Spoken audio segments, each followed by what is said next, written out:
ખેડૂતોના સત્યાનાશ માટે, ખેડૂતોને ગુમરાહ કરવા માટે, ખેડૂતોની આંખમાં ધૂળ નાખવા માટે કેજરીવાલ 7 તારીખે ચોટીલા આવી રહ્યા છે. હું તમને કહેવા આવ્યો છું કે ખેડૂત હોય, ગરીબ હોય કે પીડિત હોય, એના આંસુનો સોદાગર, પોતાના સ્વાર્થ માટે દુખીના આંસુનો સોદાગર, માત્ર અને માત્ર પોતાના સ્વાર્થ માટે, પોતાની સત્તા લાલચા માટે, પોતાના કંઈક ને કંઈક નકારાત્મક મહત્વાકાંક્ષાઓને પૂર્ણ કરવા માટે કેજરીવાલ ગુજરાતમાં ચોટીલા આવી રહ્યા છે.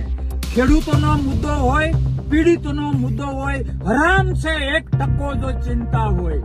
દિલ્હીના દિલોને તોડીને, દિલ્હીના દિલોને કચડીને પોતાની વાસ્તવિકતા બહાર આવી ગઈ. એટલે હવે ગુજરાતમાં, દિલ્હીમાં બધું ફિનિશ થઈ ગયું. એટલે ગુજરાતમાં ગાબડું પાડવાના ઉદ્દેશ સાથે માત્ર અને માત્ર પોતાના સ્વાર્થને સિદ્ધ કરવા માટે કેજરીવાલ ચોટીલા આવી રહ્યા છે.